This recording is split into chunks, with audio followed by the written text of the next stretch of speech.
All right, we've given you the Cheapie Bible. We're now going through an updated version heading into round one. We've obviously got some information on a few of the teams, and we have a lot more information on a bunch of the cheapies that I have mentioned before. There's also a few that haven't popped up before, and we've got to talk about Shibasaki and players like that now who aren't in the app yet, which is very, very frustrating, and I hope that comes in short, swiftly, and sharp. That's for sure. Guys, if you haven't looked at the private group information, check it down in the description. Last chance to get in all of the head-to-heads, the overall comps as well. But you can have at different points of the year, you can come in for sure, and I'll lower that price as the season kicks off and round one is done. But go check it all out. There's so much information, so many guys to help you out and have a cracking season.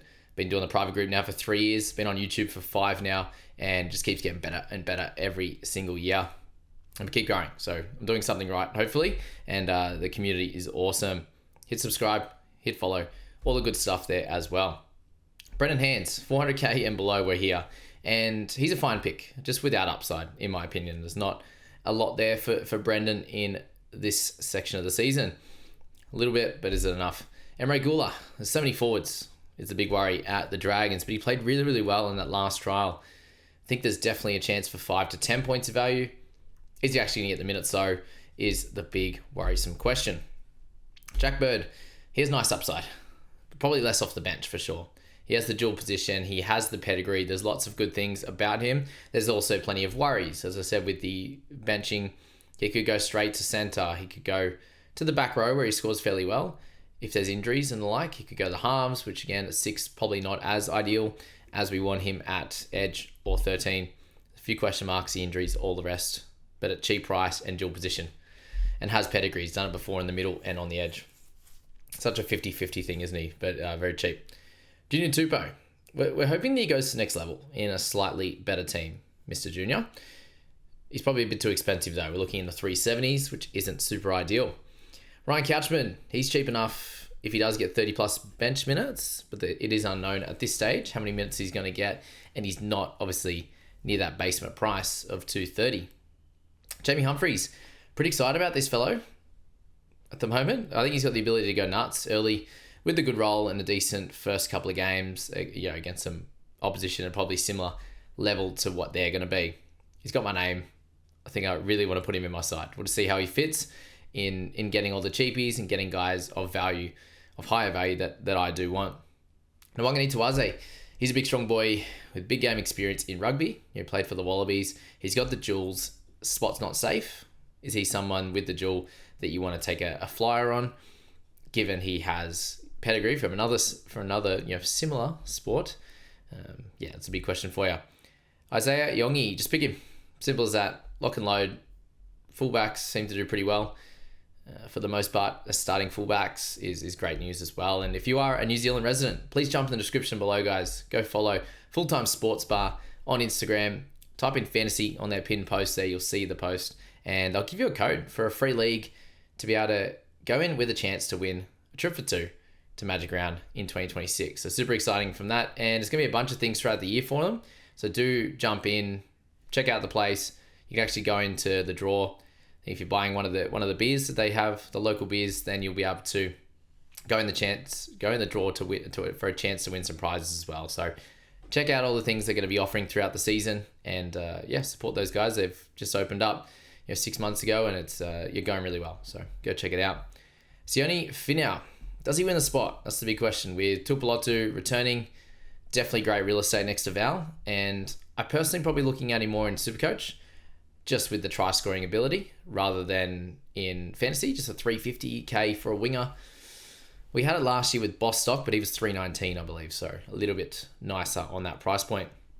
Siwa Wong, the minutes and the position worries, that's for sure with him. There's definitely a chance of working out, but I don't think it's super ideal.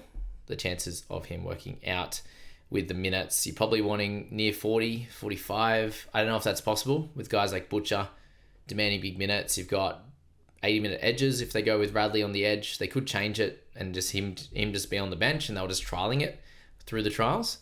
So that's a big question mark here. Guys, when we find out more information from Team List next week, I'll do a deeper dive into these cash cows. But for now, we don't know where they're going to run out next week. Obviously, deep dived into the Raiders, the Wars, the Panthers, all those types of, and Sharks, obviously, less fantasy relevance from a Cheapie standpoint. I've run through all those guys in the video just after Team List Tuesday, the other day on Wednesday. So go and check that one out if you want to deep dive into the plays this weekend only. But next week, we'll get right into the other 6 games. Isaiah Tass, team probably not good enough, and he's likely on the wing with Graham back, so he's got the goals. It's ideal in one way, not ideal in the other. We probably want him at centre for scoring. Munro, go with him as well. He's very similar to Tass, but without the goals, probably has more talent. How's he going to look? Are they going to score tries? They're all the questions. Big Jamie Humphrey's going to get the job done for him. Speaking of another Rabbitoh there, you've got Mamazelis. Just get him in and see what happens. Very much the same as Yongi. Tamale, he's got some Hopewadi worries, but he has the fantasy game. Seems to normally work out. If they're a fantasy type player, you saw with Kale Iro, he was perfect for fantasy, came out and did a cracking job in first grade. Obviously with a better team in the Sharks. Hopper did trial in the centres though. So I think that might tell you enough. Is he, is Albert potentially in that second tier guys and he's the next man up if there's an injury? I think so. Chevy Stewart is probably next man up for fullback, and then you got Hopper that might be next man up for centre. We don't know. We'll find out round 2. Tamale, fun one. Corey Pakes, got the duel. PPM's not good. Is it going to be a 40-40 split minutes-wise with like a Walters or something like that, or Smoothie? Or is it going to be a 50-30? If it's 50, it's definitely a bit of value. If it's 40, it's still a tiny bit of value, but you want it up near 60 and probably won't get that. Val Marga. At this stage, we probably want him starting at this stage or getting the 30-plus minutes, which I think we're unsure of getting 30-plus. Probably 25 makes sense, which there's some money to be made, but he's not basement 230, 250. And that's where I think it's hard to select him, not knowing the role. Laban, we want him starting on edge, was when I made this a bunch of days ago. So it's a no from Laban. Just keep an eye on him across the year. We do have Hunt, Royce, so not sure if it's worth it for him. I think it's 50-50 that it works out. And the other option is he probably just plods, which, it's not the worst, not the best. Yeah, that's for sure. We've got Takura and Tapua. Both those guys, I think, need an injury to make them a buy. They could make that 17. Tapua didn't. Takura may do, but it's probably not the minutes there unless he scores a try early. In terms of scoring a try early will get him the value. Rob Toya, have to buy for starting. I'm not expecting the world, personally. Do think the Roosters improve. He has some talent. He made good tackles in that first game. Didn't score really well in the second, but nothing has come his way yet in terms of attacking stats for tries. So hopefully with a full strength side and not being trials anymore, that can make him a little bit better. And shout out to the guys that got the shock from even in the right-hand corner, given it a trial today. See how it plays out. But Jack Jasewski, if Pikara isn't in the 17, you probably have to buy. You got a cat one in the first trial though, so is he going to be right to go? We'll see. He was out there training the other day. They obviously weren't doing any impact stuff if he got cat one. Stafford Toa. I think he's too good of a scorer if starting. He's in a better team now than when he was scoring in those mid-30s before, so he'll be in my side if he's named there. Jackson Purdue, do you just back the talent? The Cowboys are still going to have some attack, as shown on Sunday. You've got Labutt worries. What's going to happen in this situation with Jackson? I really hope that he does keep the spot, but I really like Labutt as well. So maybe Labutt just comes in if there's an injury, and he has to bide his time in Q Cup. Sandon Smith, you have to take, in my opinion, but don't expect the world. He hasn't played great in the trials. He did get a try assist in both, but points-wise, not good with tackling. We have seen him do really, really well in other seasons, and I wonder how this is going to go. A lot of their plays didn't look incredible in the trials. Do they play better round 1? Just put him in your sort of, if it could be a 17th man, that's fine, but 18 to 21 is cool. Tom Duffy, really, really exciting prospect. I'm excited to see him get out there this week, if he gets named, or next week, I should say.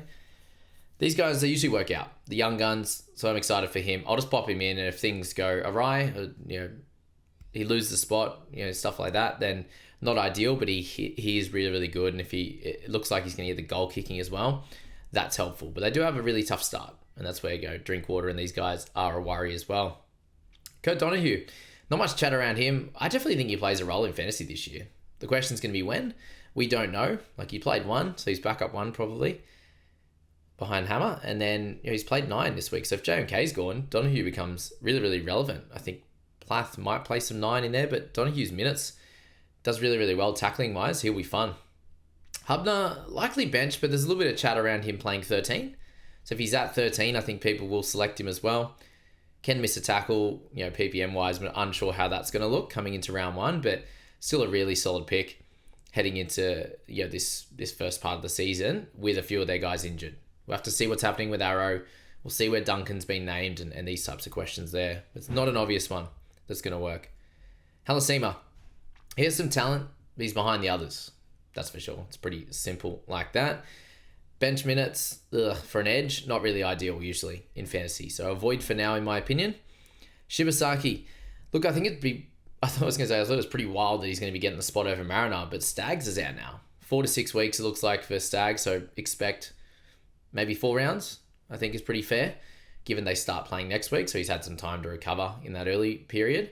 But if he was potentially ahead of Mariner, then that's great news. But this is G Shibasaki as well, I should say for everyone, not Jamal. This is G Hamat Shibasaki, not in the game yet. So hopefully he is by the time Sunday comes around, but if he's not, we're going to have to wait until next week and see what price.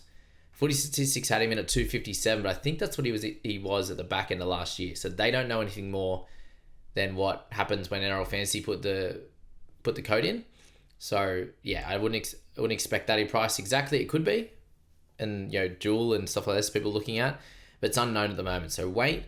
If you're interested in him, keep him in your thoughts, but don't lock it in. McLean, Jesse, this is, I said again, wrote this a bunch of days ago. Would likely take the round 1 spot if he got the would likely take round 1. Yeah, nice, good English, Jamie. If he got the spot in the Panthers, but there's a chance that he does get it. At the moment, you can't take him. Toto was out and he didn't even get a spot. We need to know if he's ahead of his bro, and that answer has been answered. That question's been answered, and it's a no. Owen Paddy, he's the Raiders' future. Is it now or is it later? That's the question with him. Katoga, man, he plays the last game of the rounds. It's going to be super frustrating. He did miss last game in the trial, but apparently something happened, so we'll leave that there. There's definitely some risk, but if he starts, I think he's going to make money. You got him and Goz, that sort of edge combo there, and obviously Katoga has the center tag right now and still playing for the Dogs apparently, so that's nice. Jack Cole, he's probably too cheap to ignore for the way that he's scored. He's over 40 guy in his 5 or 6, 7, 5/8 games, so that's that. Includes interchange games last year and all that. If he plays well, he can keep for now. There's definitely a big risk though with Talangi. And the question is here, with all of these cash cows, if Cole goes bad, if one of the other cheapies go bad, you can probably just straight swap him to one of the other cheapies. So check that out. Fletcher, likely Arrow plays edge personally, and then Fletcher's bench, or he misses out. So at the moment, I think you hold off on someone like Fletcher and think about something else. And to finish this off, guys, a big thank you to everyone here that's been here for the preseason. The next video you will see from me will either be my Supercoach team reveal, going to be the full team reveal for Supercoach, I think. Why not? And then fantasy, you will get what I think is on Saturday, basically, or Friday night, whenever I make the video. I've got a big day tomorrow at cricket. What I think my team's going to look like in Vegas, it may change, but the people that will see all the potential changes, if it happens, what I'm thinking, all that kind of stuff, I will give to you guys what I'm thinking, but I won't give to you guys on the free side of things with the YouTube. Just as an added benefit to those guys that have paid to join the private group, I will let them know if I make any changes come Sunday kickoff, right? And if Jack Cole doesn't make this side, what I'm doing with him if I've decided to pick him at this point. So I haven't locked everything in yet for my team reveal. I'll get sorted with that tonight or tomorrow, and we'll get into that. But clearly, there are enough options out in the cheapie range. I think you got to pick the guys with the most chance of success is what you want to think about. 1, they have the spot. 2, they have tremendous talent. It usually wins out. 3, they have a fantasy-friendly game, which is always helpful. Number 4, they're in a great scoring position. They're kicking half, a middle and edge. And number 5, they've done it before, so we can somewhat predict future performance. Guys like Cole, for example, on that one. They're the best ways to look at your cash cows and your selections. Keep these cash cows fluid, obviously over the 2 weekends. If you want to lock 1 or 2 in, happy days. If you're unsure, just wait until next week in the team list and you can make some decisions from there. Thanks so much for being here for the preseason. You'll see the team list, the team reveals tomorrow, today, later today, wherever it's going to be. and that's going to be awesome. And I wish you guys all the best of luck coming into Sunday in first game. If I do have some time on Sunday, I'm going to try and attempt to do a Q&A live on YouTube. Been a while since I've done that. Let me know in the comments if you've made it to the end. I'll know, because you're going to tell me that you want a Q&A live on the channel. So thanks, guys, and we'll catch you in that next video, which is going to be fun.